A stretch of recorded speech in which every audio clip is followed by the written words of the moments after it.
Are you experiencing back pain that you can't get rid of? Getting migraines, vertigo, having trouble sleeping, and/or brain fog? Do you feel like your medical doctor doesn't understand your condition? Blair Chiropractic might be the solution you've been looking for. If you've ever been skeptical about this, the two doctors you're about to listen to were even more skeptical than you were when they looked into chiropractic work. But fear not. Get expert guidance from the blonde and the bald, Doctors Beth Bagley and Frederick Schurger. These two doctors have extensive experience beyond the healthcare realm and bringing unique vision and healing to their patients. What do you have when you get a biological analyst and an engineer together? Find out right here on another episode of The Blonde and the Bald. Welcome your hosts, Doctors Bagley and Schurger.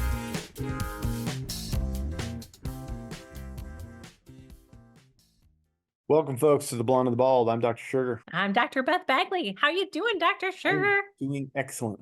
We're having a nice little Tuesday afternoon recording session here for everybody. It will come out normal, but you won't know the difference. To us, it's different because it's daytime and I'm not completely exhausted. Although I did have a heavy workout. You did, as did I. I'm not completely exhausted, at least mentally exhausted. Yes. So I think that's a really good time to do it. Yep. Today we're going to talk about fluoride, and fluoride's one of those things that a lot of people just don't think about. Yep. And it's one of those things that us healthcare practitioners do think about. Because it's just in your toothpaste. Yeah. It's just like, oh, it's just good for my teeth. And that's one of the things we want to discuss is what, where, how, why, what's the history of this, and why more natural healthcare practitioners don't agree with the fact that fluoride is forced upon people. And I'll explain that in a little bit. So we kind of discussed an outline where we would start talking about the history of fluoride. And I'm going to go over that really short because there's a whole book on the history of fluoride. Sure. And so very quickly, the history of water fluoridation, it really started with in like early 1900s in Colorado. A dentist noticed that people were getting these brown and white dots on their teeth, but those same people had less dental caries or cavities. So he started thinking, what's the difference? And they realized that there was a natural source of fluoride in that it wasn't tap water, it was more like groundwater, right? Yeah. So it's untreated water. And again, this is the early 1900s. So studies were put together later on in the 20s, 30s, and a lot of them were poorly put together. And they decided that we're going to come up with this thing that says fluoride reduces tooth decay. And maybe to a tiny extent it does. Right. But what we're here to tell you is that the negative consequences of that far outweigh the positive consequences of swallowing fluoride every day. Correct. And what I say that differently is when you brush your teeth, if you read the back, I wish I had regular toothpaste, but I do not. Read the back of your toothpaste. It says poison control, call poison control if you eat it. If you swallow it, yeah. Yeah, do not swallow toothpaste, which is why little kids are given non-fluoride toothpaste a lot of times because they can't help but swallow it because they don't understand. Yet, what have they put in our drinking water? Yep. Now, they've put things in the drinking water that help. And I'm not going to say that doesn't, because I do think that's the tiny amount of chlorine they put into the drinking water does reduce the chances of people getting these water borne illnesses that killed millions and millions of people. So that I'm not against. I don't necessarily want to consume it either, but it's actually kind of easy to get rid of chlorine in your water. Right. The a Brita filter will do it mostly. And you could even just let your water sit out. Like if you've ever had a fish tank, have you ever had a fish tank? Long time ago. When I've had a fish tank, they're just leave the water sit out before you put it in the fish tank for 24 or 48 hours or something, and then dump it in because the chlorine actually will off gas and mostly come out of the water and it won't kill your fish. Yay. That's good to know. But fluoride doesn't just come out of the water. So they put fluoride in our water. So let's talk about what happened there. And this happened throughout many countries, not just in the United States, but in January 25th of 1945, Grand Rapids, Michigan was the first town to be artificially fluoridated, meaning they put the chemical in there. Yep. Now, here's one of the issues I have What year with did you say that was again? 1945. The 45. So this is right after World War II. Yes. Okay. Yes. So it's funny that it's interesting kind of what I was reading about this. The article that I'm getting this from is nature.com. And it's not saying negative things about fluoride, it's just the history of it. Yeah. And it's interesting because it's from England and it's calling it a scheme. And that's in the United States, a scheme is a bad thing, but Right. there it obviously it's called a number of test or pilot schemes. And I was like, this sounds funny because it is kind of a scheme. So they noticed maybe some reduction in dental caries. The most common reason that anybody will say, well, fluoride is helpful is because they're saying, oh, it helps your teeth. Right. So we started fluoridating the water everywhere. Mm-hmm. And one of the reasons I have a problem with that is it's a medication. So we're medicating the public. So let's say everybody's a little depressed in the United States. Well, let's just Against throw their some, will. let's throw some Zoloft in the water too. Yeah. And a lot of people have high blood pressure, so we might as well put some high blood pressure medicine in there too. Mm-hmm. Now you all might be thinking, well, that's ridiculous. They would never do that, blah, blah, blah.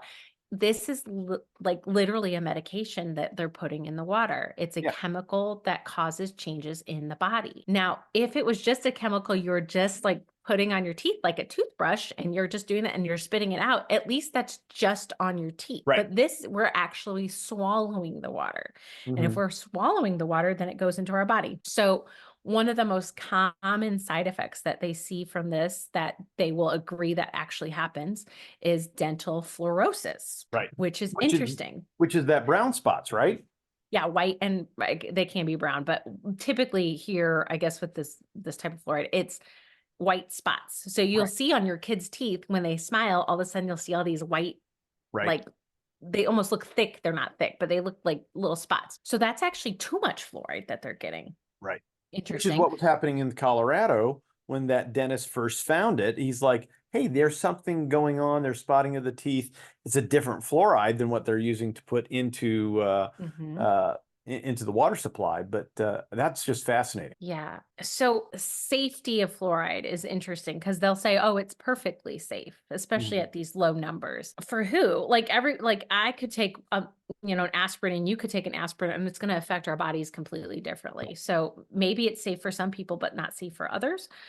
But yet we'll talk about how to get it out of your water, but if you can't afford something to take it out of your water, you have no choice but to drink it. And that's where I have a problem is when people have no choice but to consume something I consider a medication or a chemical that can change how your body works. So let's talk about reasons it's good, right? Yeah. The reasons it's good is that it slightly decreases the rate of tooth decay. Sure. Great. That's it. How slight? That's like 2% or something. I don't know. It's really low. Like the things I'm looking at don't have well, maybe this one would, but it's not enough. Yeah, it's a very like small, safe and effective. It's Right. safe and effective. Sure. Here, let's see on this one. If water fluoridation has a benefit, it's a minimal one. Recent large-scale studies from the United States have found that little practical or statistical difference in tooth decay rates among children living in fluoridated versus non-fluoridated areas. In addition, data compiled by the WHO, which is my favorite organization, Absolutely. shows that tooth decay rates have declined just as rapidly in non-fluoridated Western countries as they have in fluoridated Western countries, because we have improved how we care for our teeth. Yes. Do you have the Australia study about? If you have it up, go for it. So this is one of those things that I came across years ago, talking about, what reduces dental caries. And it's exactly this as that research you just mentioned that says people that have fluoridated water and people that don't have fluoridated water in modern Western society, we don't see a difference significantly. And the reason being, apparently in I want to say it was the 60s or 70s, probably 70s in Australia, they were starting to roll it out, but there were certainly areas that didn't even have, processed city water. Everything was on a well in some of these places in Australia. And what the dentists did is they went out into these rural communities with boxes and boxes of toothbrushes.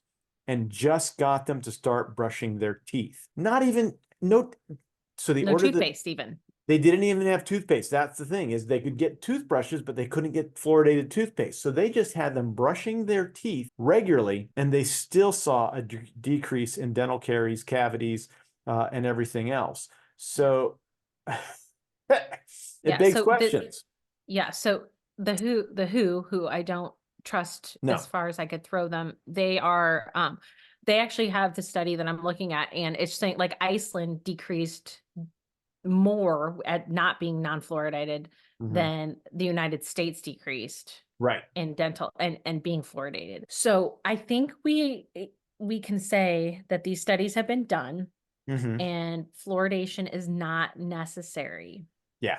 It's But not pushing the needle. yeah. Or So at least not in that direction. no, exactly. We're going to talk about the other direction. Yeah. So where does this fluoride come from? Is it just like, poof, I have fluoride and I'm going to dump it into the water? Right, It's interesting. because Colorado naturally has high levels of in their well water, In their wells. as well as some other, I think Pennsylvania also had pretty high levels, naturally occurring. Just from being in the environment. Yeah. Yeah, just from the environment. And it wasn't causing, they weren't seeing other health issues, which I'm certain we're going to get into. Although we did see the fluorosis. Right. The main chemicals used to fluoridate drinking water are known as silicofluorides. Oh, they sound so beautiful. They do. Like hydrofluorosilicic acid and sodium fluorosilicate. Yes, I said that correctly. Silicofluorides are not pharmaceutical grade fluoride products. They are unprocessed industrial byproducts of the phosphate fertilizer, now I can't talk, phosphate fertilizer industry. So fertilizer industry, making all this fertilizer, there is a byproduct, and it is these hydrofluorosilic acids. Since these silicofluorides undergo no purification procedures, they contain elevated levels of arsenic, which is obviously really good for your body. Nice. How do And we get that out? yeah, more so than any other water treatment chemical. In addition, recent research suggests that the addition of silicofluorides to water risk a factor for elevated lead exposure, particularly among residents who live in homes with old pipes. So it can actually seep lead out of your pipe and put lead into your water. So we are putting a byproduct of the fertilizer industry in our water because they can't get rid of it. Because it is toxic waste. Yet they've repurposed it, put a stamp of approval on it, and they are dumping it in our water. That's interesting because I don't want that. No, should we call this episode Arsenic and Old Waste? I don't know. Except Do we not want to call it fluoride? I mean, it might be the subtitle. The benefits and dangers of fluoride, subtitle Arsenic and Old Waste. Yeah. All I can say is I found this information. I would have been, if you're a listener right now and you're like, okay, another thing I can't have. Gosh, do I feel that? Because when you start going down a health journey and you start learning things, it feels like everything's out to kill you. Yep. And it's the truth. There's a lot of stuff that's bad out there that we said, hey. And now finding out that you turn on your tap and there's toxic waste in your water. Yes, it's at a very low parts per million. Like it is a tiny bit. But if I took a little tiny piece of poop and put it in water and then diluted it, and then handed it to you, would you drink it? I'm going to be hard pressed. I'm going to say no. No, but it's super diluted. I mean, like it's like 1 part per million of poop. I mean, what part, and I've been thinking about this because, we've got an older dog and sometimes I've got to clean up after him in the house. Yep. And generally they're well formed. I don't have to have any problems with it. But what is pink eye except a little bit of, you didn't clean your hand as well as it's supposed to, and you scratched your eye, and now you've got a little bit of waste, and all of a sudden you've got a infection in your eyeball that's not supposed to be there. We call it, in my house, we call it the poo eye. If you got the poo eye, you don't wash your hand. Because that's exactly what it is. Yeah. So it can also be viral, just saying that. Oh, absolutely. Not every pink eye is poo eye, but it could be poo eye. But that's all it takes. And it takes But yeah, so we dilute the poo water, and we say, it's fine, I'll drink it. Right. No, you would be like, I'd prefer something without poop in it, please. Well, that's how I feel about fluoride in my water, Right. is it is a toxic waste that was added. And all I can say is I'm not perfect about it, but I do filter my water. We'll Yeah. talk about how we have to do that, because it's not just a Brita filter. Unfortunately, it's not that simple for a simple like As the chlorine. carbon filter. It doesn't come out of that. Yeah. So let's talk about some of the things that can happen to, or why are we so upset about it? What else does it do in the body? Yes. So there's so many things, and there's so, so I don't want to go, we could do a whole podcast on just one of these topics, but some of them are, it can cause painful, stiff joints, aching bones, thyroid issues. There's so much information on how it decreases IQ. And that's interesting to me, because that's development of kids. Right. And if it's lowering the IQ of our children, out of anything that scares the crap out of me, it's that. Yep. Because we're now on 2 to 3 generations into fluoridated water. And I can attest, I don't think we're any smarter than that in the United States. At least we're not any smarter than we were 40 years ago. Exactly. Well, and we might be closer to 4 or 5 generations in. Yeah, I mean, if you think about it, my mom was born when they first started fluoridating water, right? So yeah, so your kids are third generation, sure. So that's why I say 3, because that's right around it. Right. But my family, your family might be 5 not yours, but anybody's. It just depends on how far the generations go. But so, and then somebody with low IQ and low IQ have a baby, I more low IQ. So forced fluoridation lowers the IQ, affects your brain. It disrupts your sleep. Yep. You get less healthy REM sleep. And these are all studies that you can look up. Everyone can see them, and you can say, "Oh, that was funded by blah blah blah." Well, most of the positive fluoride studies are funded by who wants to fluoridate the water, which is bad. I'm going to say bad guys. You follow the money. The people who want to get rid of the toxic waste, and the people who want to calm the population down, because there is some aspect of fluoridation that makes you complacent. Right. And that's when I said, well, what if we just take fluoride and we take antidepressants, just give everyone antidepressants? We already did. We kind of are. It's you drink it and you're like, it's fine. So you'll accept authority, accept changes, accept communism. Yeah, I know I'm going down a rabbit hole here, but I think this is all part of a big scheme. Yep. As we were reading, that is how to control a nation. How to control the world. Yeah. The cool thing is, though, if you find out about it, and it's never too late to lower your dose of fluoride. Now, I'm not going to say I'm at 0 fluoride, because I go out to eat and I drink water at restaurants. I don't always have my trusty bottle with me. I try to, but I don't always. Ice at a restaurant if you're getting a mixed drink, or when I take a shower, I am not using filtered water. I do not have a whole house filter. Yeah. But my family has this thing called a reverse osmosis system. Reverse osmosis is one of the only ways to get rid of fluoride. I think there's a couple other fancy filters that can do it too. But a reverse osmosis system is something you have to buy, put in your house, and then also maintain. So it's not an easy process, but to me, it's worth it. And I'm going to tell you, my water tastes fabulous. Yeah. No, and is that funny how much better it tastes when it is filtered properly? When it's clean. It is. It's clean water. I don't remember. When I taste water like out of a tap or like a drinking fountain, because I'm out and about, I'm like, exactly. It tastes bad. I mean, it could be all in my head, but everyone's been there when you're traveling and you drink the water in another town, how it tastes differently. Yeah. That's because there's different chemicals in the water. It could be a different type of fluoride. It could be extra chlorine. It could be, sulfur is in that water where it's not. So you're going to have different flavors of water now what you can do is get reverse osmosis system, and your water will be pretty much H2O. Is it perfect? I'm sure it's not, but pretty much H2O, meaning it has no chemicals. One of the issues with that, though, then it has no electrolytes in it at all. Right. So you add a little bit of salt, as we've discussed. Add a little bit of salt. Yeah. You just add a little bit of salt. Covered. The other way to do it, if you really want to get fancy, is do vapor distilled. Yep, that was the other way I was going to say. And I just haven't seen a vapor distiller that doesn't seem like way too expensive, because I think Yeah, you no, can I'm get, not going to do that. So my reverse osmosis system was under $1,000, and yeah, it takes like $150 a year to buy the filters and stuff. So yeah, it's not crazy. It's crazy expensive if you're thinking you're right, paying for water, but it's worth it to my family because I don't want my kids to have lower IQs. yeah. I don't want to be complacent. I want my brain to function. One of the other thing was the calcification of the pineal gland. Do you know anything about that? I haven't looked that one up.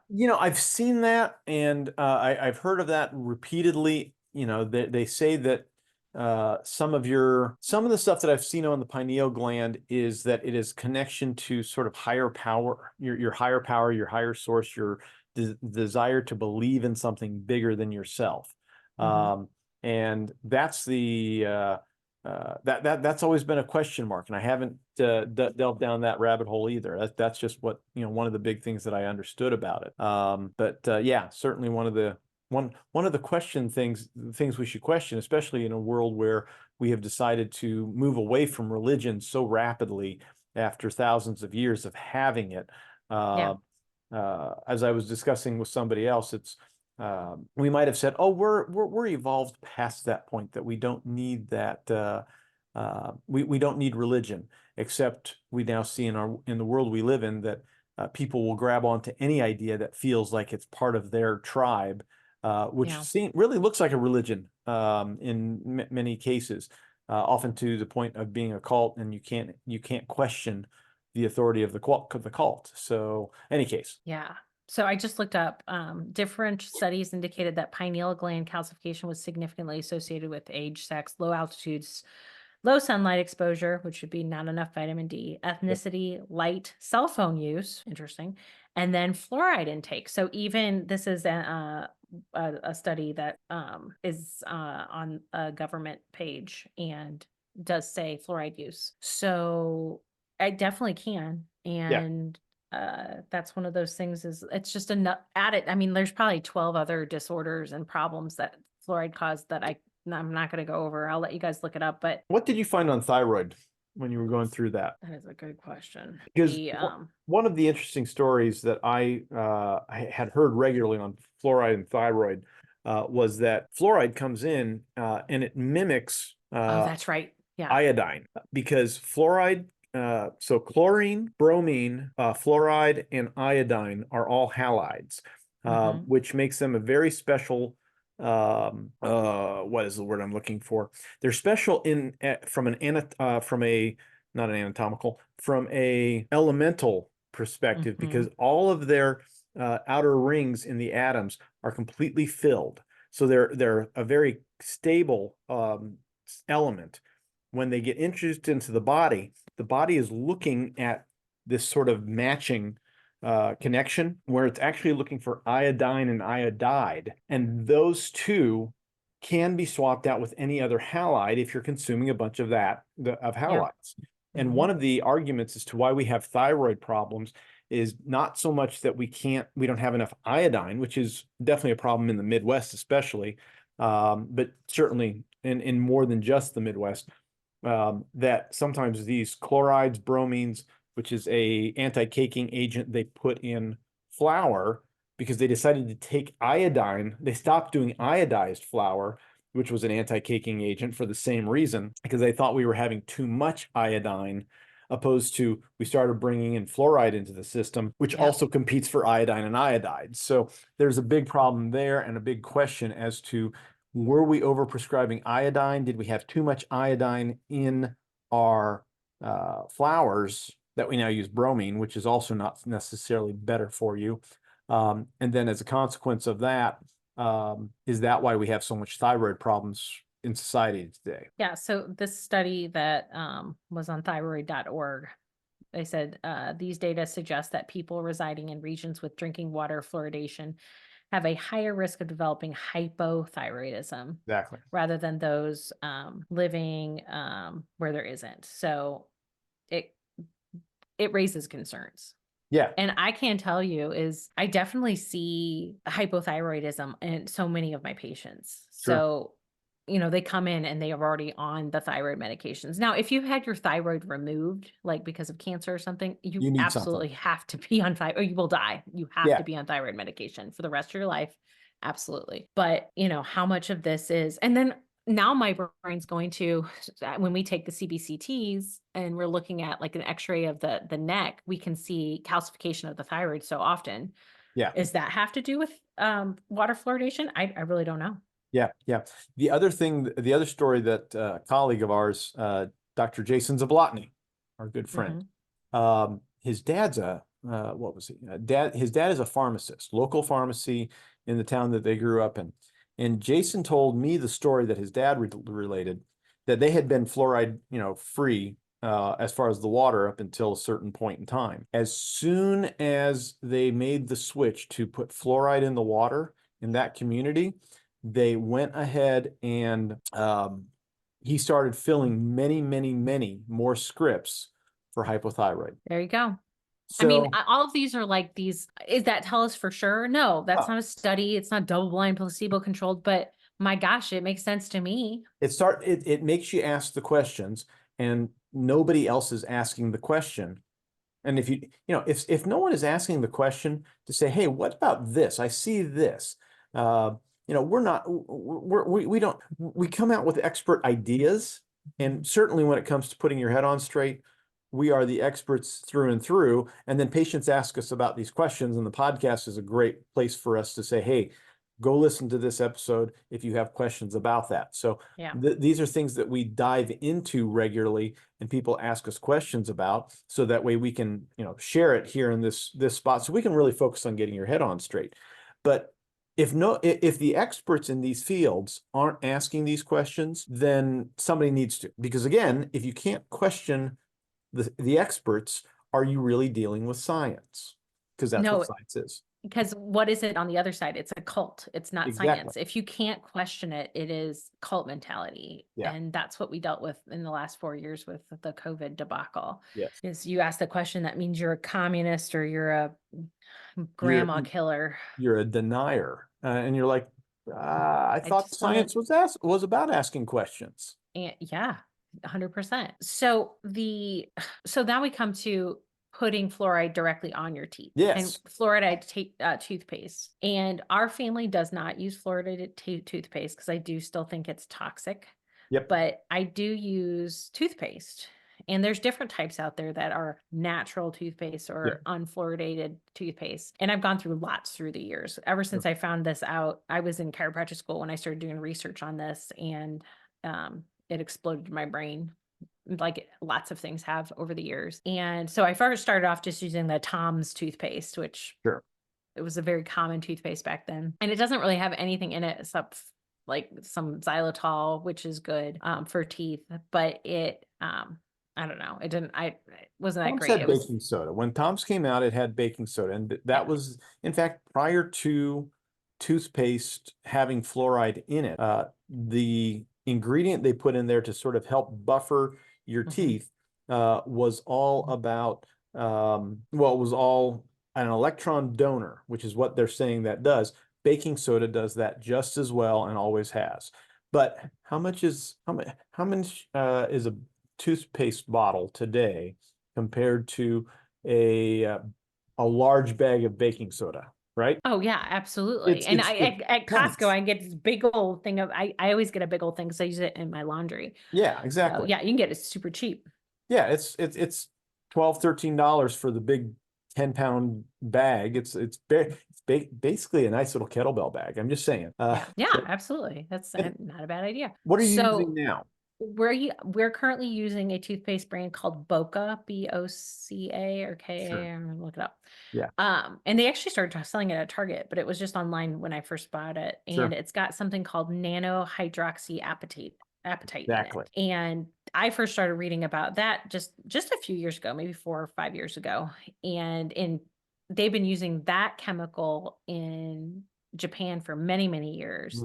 And it's more a natural, what our teeth are made out of. Right. So you're actually adding the same stuff that you're enamel's made out of to your Yeah. teeth. So you're just, and again, I don't swallow it either.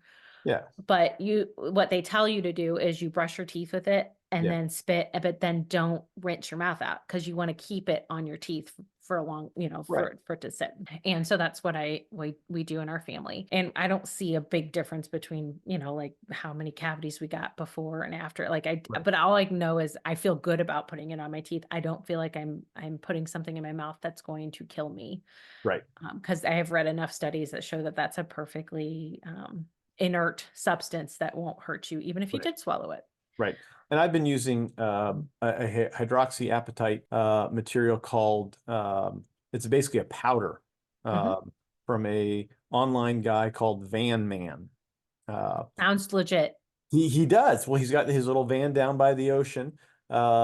He's got tallow bombs and a couple of other. Oh yes, the tallow stuff. But That's really in right now. You were ahead of the game. I've seen that all over my news I am. feeds. I People still talking use it all about the beef time. tallow. Yep. It'll go out of style, and I'll still be making beef tallow stuff.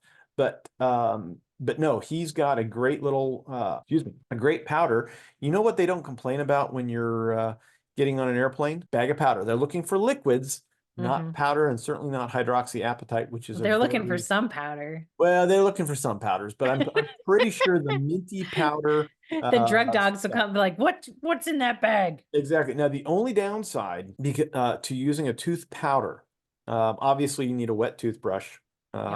And you don't want, I brush my teeth in the shower because it's just been a habit I've done for all the years. Smart. And I get a longer shower in hot water, sometimes cold, but generally hot. And when I do that, I generally, what I would have done is I would have done a dry brush. Then I would have gotten in and flossed, and then I do, brush with, some sort of tooth product, right? Toothpaste or whatnot. What I'm finding with the tooth powder is the hydroxyapatite. I think it's all gone, but it does deposit between the teeth, and I have a harder time flossing afterwards. So I've got to be careful, because sometimes I want to refloss one more time.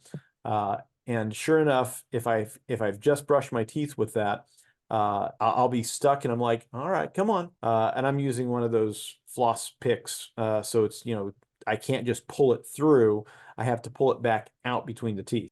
So that it's a downside, but quite honestly, it's not bad. And I have noticed since I've started using this, some of the tooth pain that I would occasionally have that would require me to do an oil pulling type procedure, I've needed less of that. So something's happening. I like it. I think it's of high value. So all will come in time, and we'll see what it needs. But again, seems like it's doing pretty good for my teeth. So there are options out there for people that are, it's like, hey, do I have a fluoride problem? Probably. How can I fix it? Do this. Tooth powders might cost you $20 up front. It'll last you the better part of at least a year, if not two. Because you don't need a lot. I've used tooth powders in the past. They were a little messy, but they do last quite a while until one of your kids knocks it on the ground. Yes, which is the last time I bought it. I just read that there is fluoridated salt in Europe. What? They fluoridate there's some of the salts in Spain, France, Switzerland, Netherlands, Germany, Austria, Slovakia, and Czech Republic. That's weird. Why would you fluoridate it and not iodize it? Right. So I don't know if it's all still going on, but that's definitely that's suspect. Like Germany. Oh my goodness. So that's just something, if you're in Europe, something to realize that table salt might be fluoridated. And don't be all about ordering special salt from Europe. Yeah. Ugh. Yeah. I mean, I'm sure like sea salt and stuff that's one of those things that, and there are some people that talk about like Alzheimer's disease, cancer. There's all sorts of ways that you could look at this, that it could cause things like that. I don't have a ton of information on that other than no matter what, I'm against fluoride in water. Yeah. I'm against putting extra fluoride in your body. It doesn't need to be there, and it's not showing a significant improvement in what it was intended to do officially, which is, prevent dental caries. The best thing to do to prevent and keep your teeth healthy is to brush regularly, a couple times a day, maybe. But and do that. Maybe floss occasionally, like every day. And then you can use like what we have, that hydroxyapatite Yep. toothpaste if you want an extra boost. But just like Dr. Sugar said, is that you could just brush with a dry brush and still have a really good result. Yeah. So that's it, the brushing of the teeth is really the thing that helps the most. Right. I'm trying to remember this one dentist down your way. There he is, Kevin Stock. Kevin Stock posted something just the other day about dental caries. See if I can find it. Yeah, and he basically said, too few dentists know that cavities are a sign of nutritional imbalance. Too many carbohydrates, too few vitamins and minerals. Yep. Bam, right there. Correcting this imbalance requires reducing grains and sugars and increasing nutrient-dense, bioavailable animal foods. And they just came out, Harvard scientists just came out like this past week, basically saying that you absolutely must have meat in your diet because there are some nutrients for your health, including brain health, that you can only get in meat, which we've known for a while. We've finally got a Harvard scientist basically getting on board with the message because they've got a big vegan research center up there. So they've also got some people who are studying carnivore diet too. So that's exciting. Well, I that's mean, good. yeah, so that So might tell us some a stuff. couple places that if you want to learn more about, first of all, fluoride is the Fluoride Action Network. You can just go on to the Google and type that in. You will find them. They've been trying to fight forced water fluoridation for years, and they do some good work. I Good. really like what they have to say. And then what you were just talking about, Weston A. Price. Have you ever studied him? Absolutely. Yeah, Yeah. I've looked at him a little bit.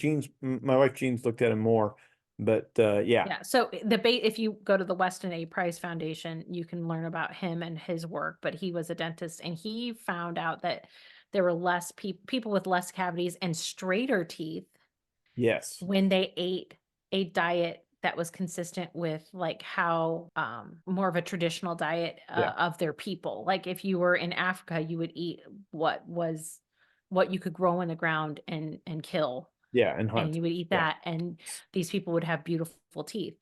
But the minute you took those same people out and put them on a standard American or a Western diet, their Yeah. teeth would go to hell, and their Well, kids' teeth would go to hell. and it's interesting because we are definitely seeing this in modern world where Aboriginal folks Yep. down in Australia, they're taken off of their traditional diet, Mhm. and they really like some of the stuff we bring, the Westerners bring in, but I mean, soda's delicious. It's well, so good. it's soda. There's some corn meal thing that they really like because it's super sweet and it tastes Yeah. awesome, except for it's, causing diabetes. And Yep. you can see it in the different populations almost immediately, just looking at them, how they've put on all these pounds, versus the ones that, and tooth decay, as we're talking about that today. Yeah. But compared to the ones that are still on their traditional lifestyle. So yeah, there's And that's yeah, where I lots think of places. the carnivore diet, the keto, the paleo, Yeah, it's getting humans back to a more traditional diet, what our ancestors ate. yeah, And our ancestors would probably kill an animal, eat till they're stuffed, and yeah, then maybe the next day eat a little bit, and then not eat for a day or two because you yeah, didn't have anything, or a couple berries you found on the path. exactly. So and so we've really screwed up Hmm. with our health, with what we're doing to our population. And again, the last thing that the biggest reason for me why I against water fluoridation is that it's forced. Yeah, And anything that's forced, coerced, and then they tell you it's good for you, and it's not. right. So do some research, y'all. Sorry if it blew your minds a little bit, but also know that we've all been there. We went down this rabbit hole years ago, and then we made decisions in our families not to continue Yeah, that path and to get to be bottled water. healthy. I mean, you can get bottled water too. Yeah, I don't like water in big plastic containers, but like at my work, that's what we have. We have a big plastic container because I don't have a reverse osmosis system at work. But yeah. And if you and you're saying a plastic water container, the big 5-gallon the ones big 5 gallon ones, that not the that little that ones. that have been properly filled with a filtered water, and generally those containers are a much more And they're robust plastic. BPA low, and Yeah, typically they get cleaned, refilled, and they're not sitting in a hot yeah, truck for 17 days. yeah. They get on a truck and they leave the truck the same day. Right, because the small little bottles that you Are get at the not great. store are probably just tap water.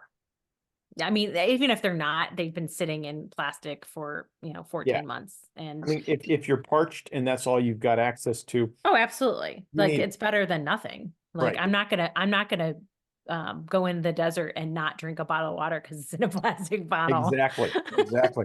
Well, and this is why having some sort of stainless bottle, some sort of I still use plastic. yeah, I know you do. Um, Actually, I was reading the other day about copper being and obviously copper's stupid expensive for these past couple of decades. that's why I go to my neighbor's house and I cut it out of their house and I Right. sell it. But apparently copper, well, and this is why we use copper tubing, is antimicrobial naturally. And it would probably, I'm surprised I haven't seen somebody selling, and now that I'm mentioning it, my Instagram is going to show up with it tomorrow. But somebody selling copper water bottles that effectively are antimicrobial. So, for, your drinking water, it's not going to take care of the fluoride. It's not going to take care of the chlorine, but it's certainly, one of those benefits. Plus, And it looks cool. it does look cool. At least it better. I'm all about looking cool. That's what I like. That's fair. So, I don't have anything else on fluoride, but I do want the folks that are listening to not get overwhelmed, but also Yep. leave a comment, share, Yeah. like it, send us questions, contact us in our office. If you hated this, don't contact us. We don't need to hear about it. Somebody Just keep that on to yourself. YouTube, somebody on YouTube will say, "This is horrible advice. Stay in your lane." And I'm like, "Yeah, this is sort of This is my lane. I have to drink it. yeah, exactly. It's absolutely, it's every single human's lane is Yeah. water. And if you want clean drinking water, people fought wars over it. So Exactly. People I'll will fight this fight war. more wars over it, over Yeah. water. So, and water rights. Absolutely. So, in fact, the entire Dune series is all about water rights. So Dude, that movie was amazing. Have you it was seen the great. second one? I did. I saw that a couple weeks ago. Couldn't get Oh, the they had already sold out. All the 13-year-old boys had already bought the Dune topper, the worm oh. topper for the popcorn. So anyways, I wish that would have been cool. yes. Yeah, we watched it in the theater and I thoroughly enjoyed it. I honestly hadn't watched the first one until just about a week or two until I watched the second one. Sure. Jason had tried to get me to watch it for probably a year and a half. And I was like, because it's long. And I was like, I don't have time. It's good. In but fact, I think I like the first one better than I like the second that's one. what Jason said too. Jason and I are due to well, I'm gonna be down next week and no, this Friday. This week. Yeah, couple days. So I'll be able to maybe Jason and I need to just turn on a podcast and create our own little one-off about what we liked and what we didn't like about the movie. I mean, I'm okay with it. I know you will. You'll be in Oh bed my by and gosh. we'll still be talking at 3 a.m, which we won't. That is need a to do. problem. That will be a problem, especially since we're probably going to start about 7 or 8 in the morning, or 7 or 8 the to get to evening, the office yeah. by 9. Anyways, Mhm. all right. See, this is kind of fun we have.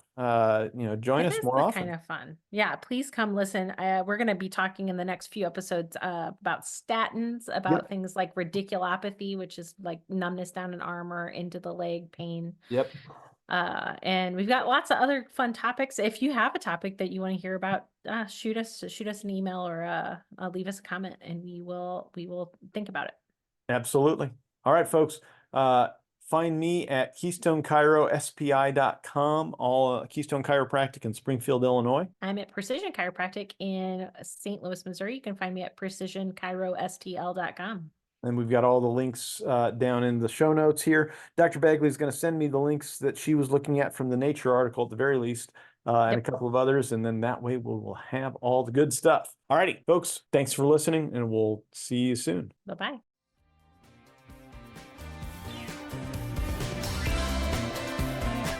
That's all for today's episode of The Blonde and the Bald. Don't forget to like, share, and subscribe. If you enjoyed today's show with Drs. Bagley and Schurger, remember, don't give up and just live with the pain. Come back next week and get more answers and solutions.